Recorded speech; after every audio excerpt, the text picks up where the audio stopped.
জনপ্রিয় চারটি ব্যান্ড দলের অংশগ্রহণের মধ্য দিয়ে পুনরায় যাত্রা শুরু করেছে বোস্টমি রক ফেস্ট ২০২৫। নিজেদের গানের পাশাপাশি ৯০ দশক ও হালের হেভি মেটাল ব্যান্ডগুলোর গানগুলোকেও দারুণভাবে লুফে নিয়েছে উপস্থিত শ্রোতারা।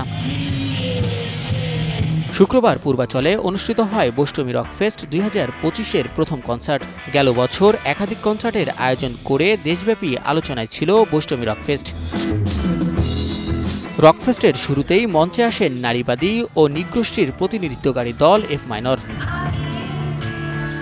এরপর একে একে মঞ্চ মাতান ৮০ দশকের জনপ্রিয় ব্যান্ড ও হেভি মেটাল দল মেকানিক্স। মঞ্চের শেষ শিল্পী হিসেবে পারফর্ম করেন বাংলাদেশের rock, hard rock, thrash metal ও ক্লাসিক গানের গায়ক KHN।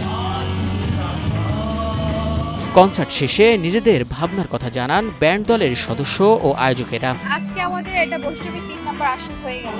১২ জুলাই আমাদের কনসার্ট আছে, সেখানে আমরা আশা করছি বরফেস, আরসেল, নগর বাউল, KHN কে নিয়ে আমরা সেই আসরটা সম্পূর্ণ করব। নতুন যারা আছে তাদেরকে নিয়ে আমরা একটা শো করতে যাচ্ছি। আমিও চেষ্টা করব বোস্টমির সাথে এই আয়োজনটির সাথে থাকার, যেহেতু শুরু থেকেই ছিলাম। আগামী দিনেও বোস্টমি এবং স্টেশন কমিউনিকেশনস এই আয়োজনটি অব্যাহত রাখবে। বাংলাদেশের মিউজিককে নিয়ে যাওয়ার জন্য এটা আমি ইউরোপে নিয়ে যেতে চাই, যেটা আমাদের বাংলাদেশের যারা রক, হার্ড রক করেছে তারা সেটা পারেনি, কেউই পারেনি, পেরেছে বিদেশে যায় প্রবাসী বাংলাদেশিদের গান শোনা।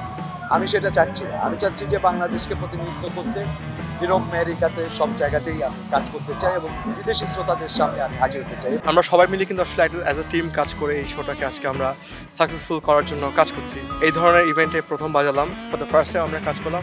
Amazing experience. ওনাদের আতিথেয়তা, মানে একটা জায়গায় আসলে বাজাতে যাওয়ার পরে যে ফিলিংটা কাজ করে, মানে দে আর অ্যামেজিং। 90s-এর ব্যান্ডগুলো প্রত্যেকের না একটা আলাদা সাউন্ড ছিল। ওই গানটা শুনলে বোঝায় একটা ইন্ডিভিজুয়াল সাউন্ড। আমাদের ব্যান্ডের উদ্দেশ্যই ছিল হচ্ছে আদিবাসীদের যে বিভিন্ন কমিউনিটির যে ভাষাগুলো আছে সেই ভাষায় গানগুলোকে আসলে তুলে ধরা, তাদের সংস্কৃতিকে সংখ্যাগরিষ্ঠদের কাছে পৌঁছে দেওয়া। স্টেজ পারফরমেন্সে আমরা চেষ্টা করি যে আমাদের নিজস্ব ভাষার গানগুলো রাখার জন্য।